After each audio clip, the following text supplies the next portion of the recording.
There goes a proverb that misfortune never comes alone. প্রবাদে আছে দুর্ভাগ্য কখনো একা আসে না, মানে অকল্যাণ, অমঙ্গল, বিপদ, আপদ এরা কখনো একা একা আসে না, অনেকগুলো একসাথে করে নিয়ে আসে। এমনিতে বাংলাদেশের ভারত বিরোধী সংসদে দাঁড়িয়ে পর্যন্ত রিফিউজি মানে উদ্বাস্তু আমাদের অঞ্চলে আছে। তারা ভারত থেকে কিভাবে এসেছে বাংলাদেশে, এটা ইতিহাস অনেকে জানেন। রিফিউজি বলে, এদের বাংলায় বলে উদ্বাস্তু। এখন ঘটনা হয়েছে যে রোহিঙ্গা ইস্যুটা যেমন বাংলাদেশের জন্য বিপজ্জনক, দেন ওই সেম ইস্যুটা বাংলাদেশের জন্য অনেকটা বিপজ্জনক। ভারতের দিক থেকে একটা দমকা হওয়ার মতো আসার একটা সম্ভাবনা। যদি বিজেপি দলটি জিতে যায় পশ্চিমবঙ্গের বিধানসভা নির্বাচনে, যদি নির্বাচনে জেতার সম্ভাবনা পসিবিলিটি ইজ অনেকটা হাই, সেটা যদি নাও হয় তাহলেও বিপদের কোনো অন্ত নেই, কুল নেই, কিনারা নেই। ইতিমধ্যে আসামের মুখ্যমন্ত্রী হেমন্ত বিশ্ব শর্মা তিনি গলা ধাক্কা দিয়ে যেসব অবৈধ বাংলাদেশি ভারতে আসাম অঞ্চলে রয়েছে তাদেরকে রাতের অন্ধকারে গলা ধাক্কা দিয়ে, ঘাড় ধাক্কা দিয়ে সেখান থেকে বাংলাদেশে ঢুকিয়ে দিচ্ছে। তারা ৭৫ বছর আগেকার যে নিয়ম ছিল সেই নিয়ম এখন হেমন্ত বিশ্ব শর্মাকে মুখ্যমন্ত্রীকে প্রশ্ন করায় তিনি বলছে যে diplomatic way it's a critical and lengthy process.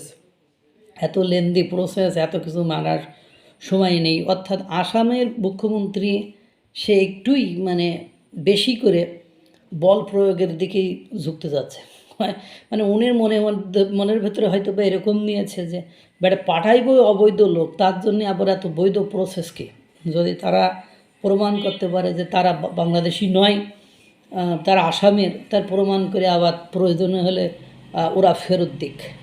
এরকম এটা আমার ধারণা না, আমি এটাইকে অনুমান করছি। ইট মে বি এরকম হতে পারে, এটা হতে পারে যে ও এরকম ভাবছে যে অবৈধ লোকই পাঠাবো, তো এর জন্য অত দয়া মায়া করে এত কাগজপত্র ঘেটে এত খাওয়ায় পরে এরে আবার কাগজ পাঠাও, নথি তৈরি করো, আবার পাঠাও, আবার অনুমতি নাও, আবার লিগাল প্রসেস। ও সে বাবা তোরা আমার দেশের না, রাতের অন্ধকার হবে, বিএসএফ ঘাড় ধাক্কা দিয়ে কিনারা পার করে কাটা তার পার করে দিয়ে তোর অঞ্চলে ঢুকাই দিলাম, এবার যে ঠেলা বস, তুই কার অঞ্চলে যাবি না যাবি। এই পলিসিটাকে করতে চেয়েছে এবং ও বলছে যে ভারতের সাথে বাংলাদেশের সম্পর্ক ভালো না হয়। এটা একটা ঝামেলায় একটা উটকো বিপদ। এদিকে আবার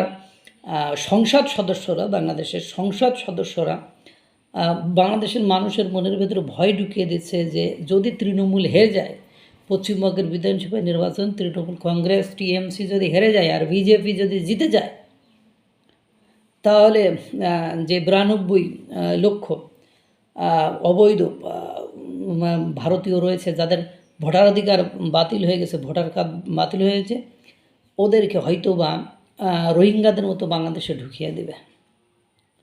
একটা ওয়ান কাইন্ড অফ থ্রেট এটা মনে করছে। কারণ ইতিমধ্যে বেশ কিছু জিনিস দেখা গিয়েছে, ইসরায়েলে যারা নাগরিক মণিপুরে ছিল তাদেরকে কিভাবে ইসরায়েলের কাছে গো ব্যাক করে দিয়েছে আপনার বিজেপি সরকার, অর্থাৎ ভারতের সরকার কিভাবে তাদেরকে ইসরায়েলের হাতে তুলে দিয়েছে, ভাই তোরা জিনিস তোরা যা, তোর দেশে তোরা যায়, এখানে বসে ঝামেলা করিস না, এরকম আর কি। আরও ৭,০০০ থেকে ৮,০০০ ওই ইহুদিদেরকে যারা ইসরায়েলের নাগরিক ওখানে এসেছিল তাদেরকে পাঠিয়ে দেবে।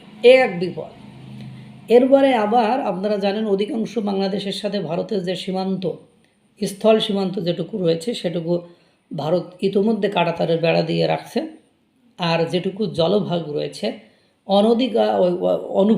অবৈধ অনুপ্রবেশকে, অর্থাৎ বাঙালিরা অবৈধভাবে যাতে ভারতে ঢুকতে না পারে সেই অবৈধ অনুপ্রবেশকে ঠেকাতে তারা নতুন পলিসি গ্রহণ করেছে। যে এই নতুন পলিসির আওতায় তারা সরীসৃপ প্রাণী, অর্থাৎ যেগুলো বিপজ্জনক, কুমির, বিষাক্ত বিষধর সাপ, এইসব ওই নদীগুলোতে ছেড়ে দেবে। অর্থাৎ ভাই তোদেরকে পাহারা দেওয়ার ওরা মেন্টালিটি এভাবে গ্রো করেছে, তোদেরকে পাহারা দেওয়ার সময় নেই, নদীতে নেমেই তো পার হবি, তো নদীতে নামবি, তোদেরকে কুমিরে খাইবে, সাপে খাবে, সাপে সবল দেবে, এইসব ওনারা এটা ভেবে নিয়েছে। একদিকে কি যে নিয়মকানুনের তোয়াক্কা করার সময় নেই, অবৈধ মানুষ ঘাট ধাক্কা দিয়ে তার দেশের মধ্যে ঢুকাইয়ে দেয়।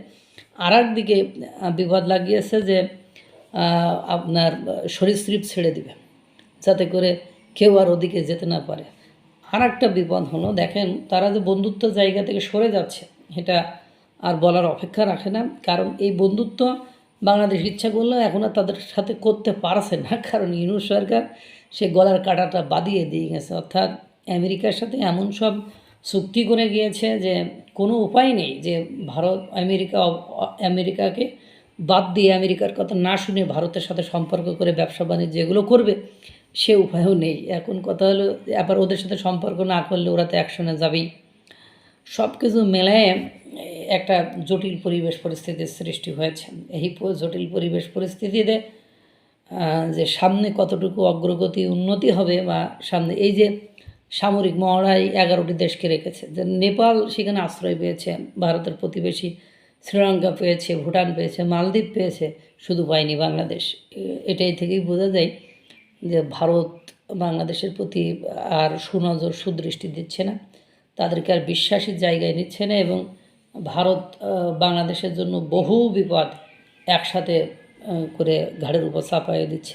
আর বিজেপি যদি পশ্চিমবঙ্গের বিধানসভায় নির্বাচনে জিতে যায় তাহলে বুঝবে যে দীর্ঘদিনের শত্রুতা করার জ্বালা কি। আল্লাহ তাআলা আমাদেরকে এই বিপদ থেকে রক্ষা করুক, ভালো রাখুক, সুস্থ রাখুক। আসসালামু আলাইকুম ওয়া রাহমাতুল্লাহ।